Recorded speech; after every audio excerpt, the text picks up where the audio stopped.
This program is brought to you by Shazia Pharmacy.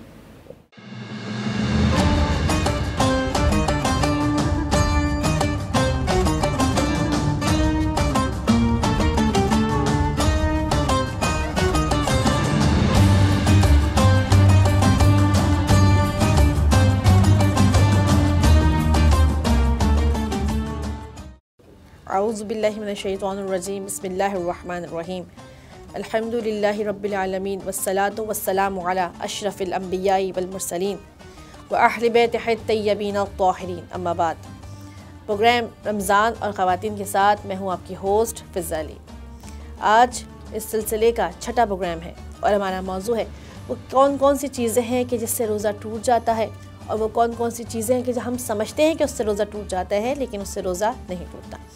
तो पहले हम उस मिथ्स पे बात करेंगे कि जिनके बारे में ख़्याल किया जाता है कि अगर ये काम हम करेंगे तो रोज़ा टूट जाएगा। दर हकीकत ऐसा नहीं है और हमारा रोज़ा नहीं टूटता, क्योंकि जब हमारा नया नया रोज़ा वाजिब हो जाता है, ख़ास कर टीन एजर्स, हमारे बच्चे, तो अक्सर वो बहुत कॉन्शियस होते हैं, परेशान भी हो जाते हैं और कभी कभी मुश्किल का शिकार हो जाते हैं इस हवाले से कि पता नहीं हमारा रोज़ा टूटा या नहीं टूटा। अगर मैं अपनी बात करूं, जब पहली बार मुझ पर रोज़ा वाजिब हुआ तो मैं पूरे दिन अपना जो सिलेवा था उसको मैं ड्रॉप बाहर जो है वो निकालती रही, ये सोचते हुए कि ऐसा तो नहीं है कि मैं इस सिलेवा को अंदर लूँगी तो मेरा रोज़ा बातिल हो जाएगा। नतीजा ये हुआ कि पूरा मेरा हलक़ खुश्क हो गया और मुझे अपनी बहुत मुश्किल का सामना करना पड़ा। ज़ाहिरी बात है, जब पूरे दिन आप ना भूख भी है, प्यास भी है, पानी भी नहीं पी रहे और अपना सिलेवा भी बाहर ड्रॉप कर रहे हो तो क्या होगा, आपका हलक़ मज़ीद खुश्क हो जाएगा और रोज़ा बहुत मुश्किल हो गया। ऐसी कौन सी बातें हैं और कितनी ही बातें हैं कि जो हमें नहीं पता और हम लोग उनकी वजह से बहुत ज़्यादा मुश्किलात का शिकार हो जाते हैं और हमारा रोज़ा रहमत से ज़्यादा हमारे लिए ज़हमत बन जाता है। तो अगर हम इस्लामी अहकाम को पेश नज़र रखें और ये अहकामात सीखते रहें तो हमारे लिए ज़्यादा आसानी होगी कि हम अपनी इबादत को भरपूर तरीक़े से अंजाम दे सकें, क्योंकि परवरदिगार आलम रहमानुर रहीम है, वो तकलीफ़ से ज़्यादा, अपने मुकल्लिफ़ की ताकत से ज़्यादा उस पर तकलीफ़ नहीं डालता। उसने इंसान के लिए आसानियाँ पैदा की और ये रोज़ा भी इंसान के लिए आसानी और उसकी जिस्मानी सेहत का एक राज है। तो बस आज बात करते हैं उन चीज़ों के ऊपर कि जिसके बारे में हम ये समझते हैं कि हमारा रोज़ा टूट जाएगा या टूट सकता है, हम उसको अंजाम नहीं देते और मुश्किल का शिकार हो जाते हैं। सबसे पहले मसवाक करना। अक्सर ऐसा होता है कि इंसान चाहता है कि जैसी नमाज फ़जर की अज़ान से पहले, रोज़े का वक्त ख़त्म होने का वक्त शुरू होने से पहले वो मसवाक को अंजाम दे। जल्दी जल्दी इंसान खाना खा रहा होता है, पानी पी रहा होता है और जैसी अज़ान हो जाती है परेशान हो जाता है, क्यों, मैंने तो ब्रश किया ही नहीं, मसवाक तो मैंने किया ही नहीं। और मसवाक ज़रूरी भी है कि ऐसा नहीं है, ऐसा ना हो जाए कि आपके टीथ्स के अंदर, आपके दंदान के अंदर कोई ज़र्रात रह जाए और बाद में आप मुश्किल का शिकार हो और आपका रोज़ा बातिल हो जाए। तो बस ये सोचते हुए हमारी कोशिश होती है कि जल्द अज जल्द सहरी के टाइम में ही, सहरी का टाइम ख़त्म होने से पहले ही हम मसवाक को अंजाम दे दें। अदरवाइज़ ऐसा ना हो कि हम बाद में मसवाक ना कर सकें। लेकिन मसवाक करने से रोज़ा नहीं टूटता, यानी आप आराम से खाने पीने के बाद भी मसवाक कर सकते हैं और अपने दांतों से तमाम ज़र्रात को निकाल सकते हैं। सही, इसके अलावा भी अगर बीच में भी दिन के किसी मौके आपको ज़रूरत लगे कि आपको मसवाक करने की ज़रूरत है, मुँह से बू आ रही है, क्योंकि रोज़ादार पूरे दिन कुछ नहीं खाता, तो अक्सर असर के वक्त और आखिर में उसके मुँह से बू आ रही होती है, आपको कहीं जाना है, किसी से मिलना है और ये चीज़ बदतहज़ीबी के अंदर आती है कि आपके दंदान से, आपके दहन से जो है वो बैड स्मेल, बू आ रही हो, तो इंसान चाहता है वो मसवाक कर ले। लेकिन इस चीज़ से नाशना होने की वजह से कि नहीं, दंदान में मसवाक करने से, ब्रशिंग करने से वज़ू नहीं टूटता, हम इस बात को अंजाम नहीं देते और मुश्किल का शिकार हो जाते हैं। अच्छा, वो कौन सी सूरत है कि मसवाक करने से आपका वज़ू टूट सकता है? एक एहतियात वाजिब है कि आप इस तरह से अपने ब्रश को अंजाम दें कि आपकी जो ब्रशिंग है उसमें आपको सिलेवा है, जो आपके झाग है, जो आपका पेस्ट है, ये आपके हल्क से अंदर ना जाए। इस बात को मद्देनज़र रखते हुए, इस एहतियात के साथ अगर आप ब्रशिंग करेंगे तो आपका रोज़ा बातिल नहीं होगा और ये आपके लिए जायज़ है। इसके बाद दूसरे नंबर पे आता है इंजेक्ट करना।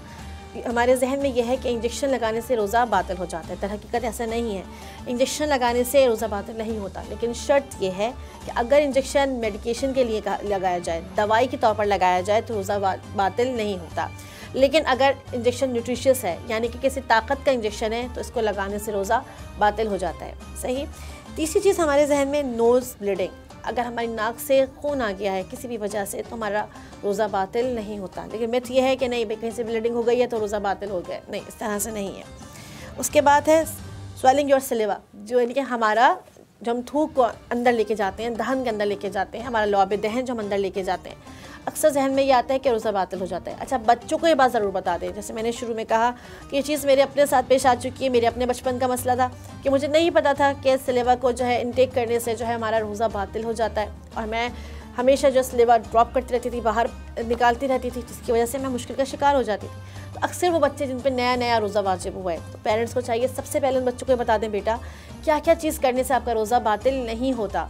तो सलेवा यानी कि हमारा लुआब दहन को अपने अंदर ले जाने से रोज़ा बातिल नहीं होता, चाहे वो कितना ही आए, हम बआसानी लुआब दहन को अपना अंदर लेके जा सकते हैं।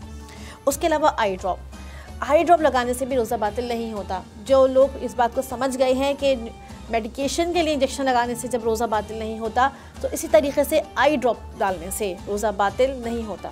सही, परफ्यूम लगाने से भी रोज़ा बातिल नहीं होता। सही, अगर आप परफ्यूम लगा रहे हैं, खुशबू लगा रहे हैं, बस कोशिश ये करें कि जो परफ्यूम लगाएं उसको नामहरम से बचाएं। आपका परफ्यूम लगाना जायज़ है, लेकिन उसकी स्मेल अगर नामहरम तक पहुंच रही है तो फिर आपका परफ्यूम लगाना सही नहीं है। किसी भी किस्म की क्रीम या ऑयल लगाने से रोज़ा बातिल नहीं होता। अक्सर लोग कहते हैं तेल लगाने से रोज़ा बातिल हो जाता है, रोज़ा मकरूह हो जाता है। नहीं, तेल लगाने से रोज़ा बातिल नहीं होता। नहाने से, धोने से रोज़ा बातिल नहीं होता। अनकंडीशनल वॉमिटिंग, अच्छा इस बात को जहन में रखें, अगर प्रेगनेंसी का आलम है और ख़वातीन को इस आलम के अंदर अक्सर जो ख़वातीन रोज़ा रख रही होती हैं उनके लिए प्रॉब्लम नहीं हो रही होती, तो वॉमिटिंग्स आ रही होती हैं। अगर ये वॉमिटिंग खुद आ रही है कि आप उसको रोक नहीं पा रहे हैं और आपको वॉमिट हो गई है, तो आपका रोज़ा बातिल नहीं होगा, चाहे वो कितनी ही बार वॉमिट आए, 1 बार आए, 10 बार आए, आपका रोज़ा बातिल नहीं होगा। इसके अलावा लास्ट चीज़ जिससे रोज़ा बातिल नहीं होता, मेकअप करने से या लिपस्टिक लगाने से रोज़ा बातिल नहीं होता। अगर एक औरत अपने शौहर के लिए तैयार हो रही है, मेकअप कर रही है, लिपस्टिक लगा रही है, तो उसका रोज़ा बातिल नहीं होगा। लेकिन अगर आप रोज़े की हालत में मेकअप कर रहे हैं, लिपस्टिक लगा रहे हैं और आपका चेहरा नामहरम दिख रहा है, तो आपका रोज़ा तो बातिल नहीं होगा, लेकिन आपको उस चीज़ का गुनाह कबीरा ज़रूर मिलेगा। अच्छा, किस सूरत में रोज़ा बातिल हो सकता है? अगर आप इतनी हैवी लिपस्टिक लगा रहे हैं कि वो लिपस्टिक आपके दांतों से होती हुई आपके सलेवा के थ्रू अंदर जा सकती है, और आपके जहन में ये है, बहुत सारी ख़वातीन जो है वो लिपस्टिक खा जाती हैं, उनके जहन में नहीं होता, वो आदतन अपनी ज़बान पे, अपने होठों पे अपनी ज़बान फेरते हुए अपनी लिपस्टिक खुद ही खा जाती हैं। तो अगर आपके जहन में बात है कि आप इस तरह से करती हैं और आपकी लिपस्टिक जो है वो आपके अंदर चली जाती है, तो फिर आप इससे ख्याल रखें और फिर लिपस्टिक ना लगाएं। लेकिन अगर ऐसा है कि ऐसी कोई आदत आपके अंदर नहीं है, आप ना नामहरम के सामने जाती हैं और ना लिपस्टिक खाती हैं, तो आप रोज़े के अंदर मेकअप कर सकती हैं।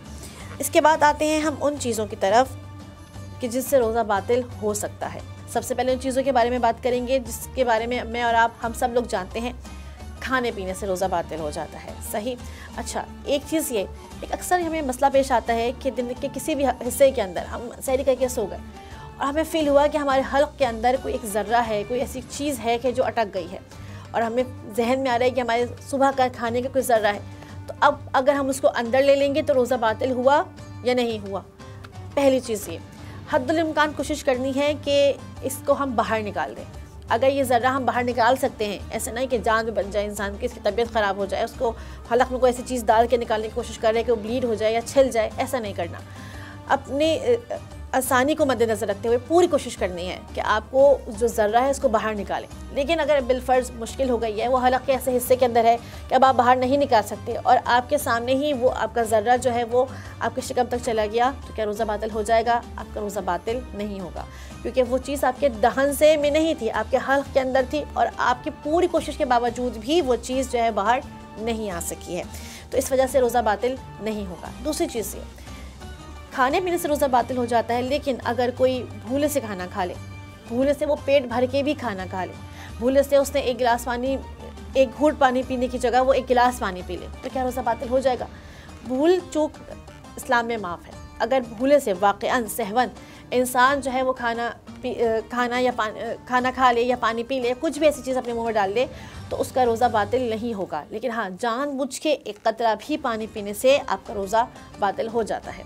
अक्सर लोगों को जहन में आता है कि नहीं, मैंने तो बहुत ज़्यादा पानी पी लिया, मेरे बिल्कुल जहन में नहीं रहा, मैंने पूरी चॉकलेट खा ली। कभी कभी ऐसा होता है कि रमज़ानुल अय्याम में हमारे जहन में रहता है कि हमारा रोज़ा है, लेकिन इसके अलावा हम जब नफली रोज़े रखते हैं, मुस्तहिब रोज़े रखते हैं, तो अक्सर हमारे जहन से बात निकल जाती है कि आज हमारा रोज़ा था, और हम बेख्याली के अंदर सही से कोई ना कोई चीज़ खा लेते हैं, फिर याद आता है ओ आज तो मैंने रोज़े की नियत कर ली थी सुबह उठ के।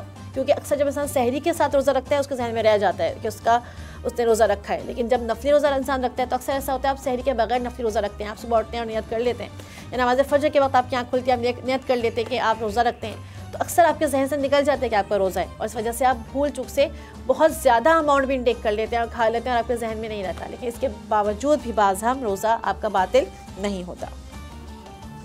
उसके बाद पीरियड ब्लड को देखते ही इंसान का रोज़ा बातिल हो जाता है, चाहे वो मगरिब की अजान से 5 मिनट पहले हो या 1 मिनट पहले, और आपको इस रोज़े की क़ज़ा करना वाजिब है।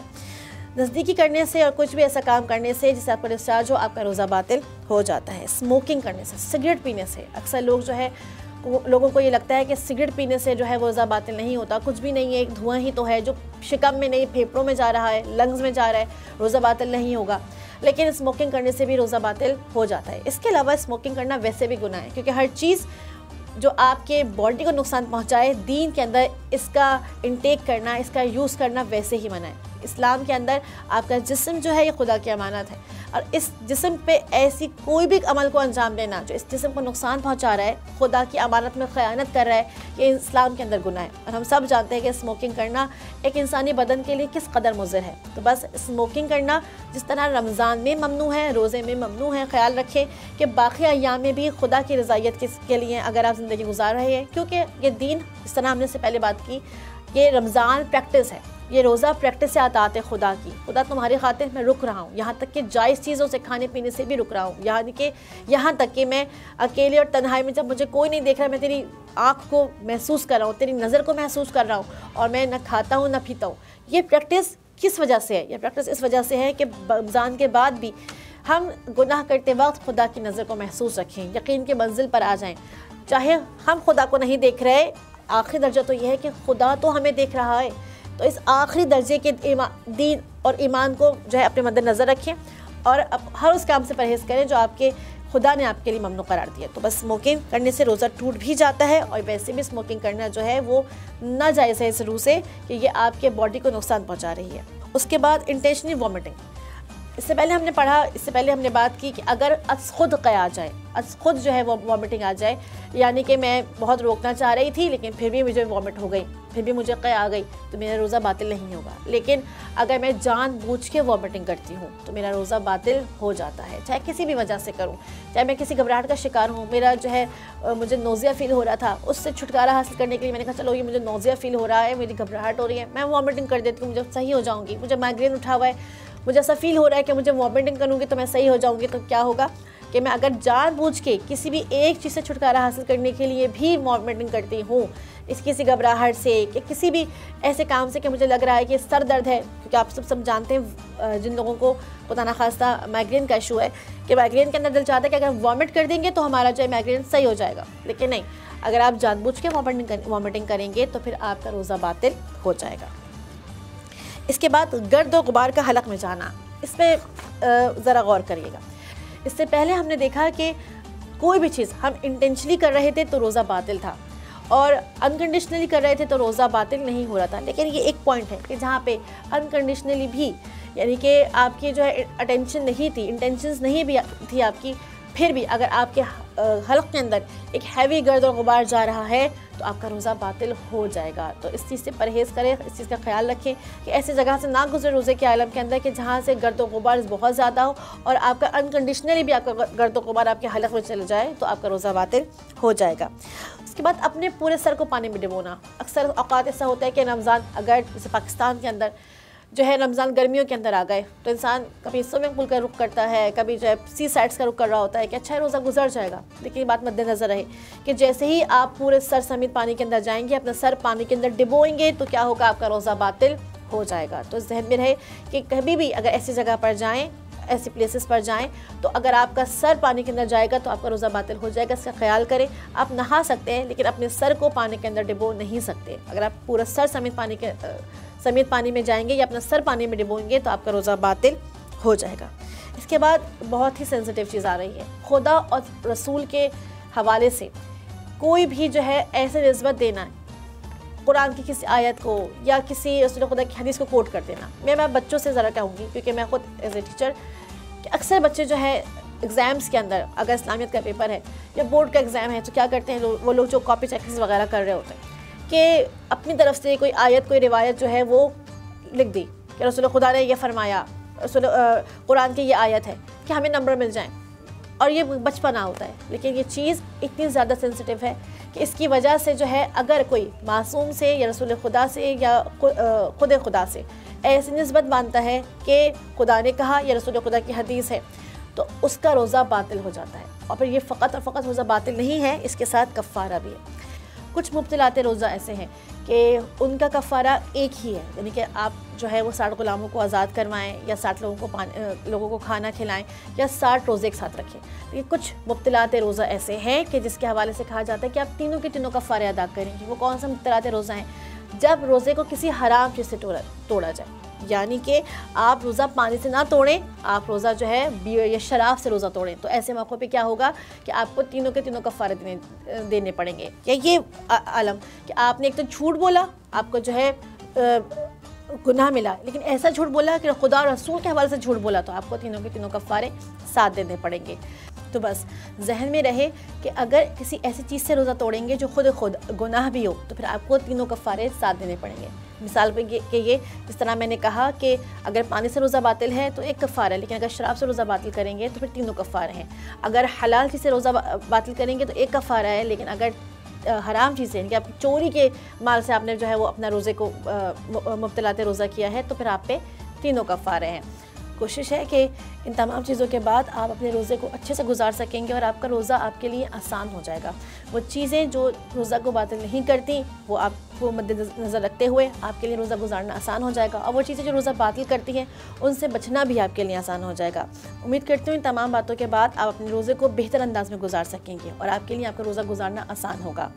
बस खुदा और रसूल की रज़ायत के साथ अपने रोज़े को गुजारें और कोशिश करें कि जो चीज़ें खुदा ने ममनू करार दी हैं, वो चीज़ें जो हमारे दीन में ममनू हैं, रमज़ान में और रमज़ान के बाद भी उस पर अमल पैरा रहें। वमा अलैना इल्लल बलागुल मुबीन।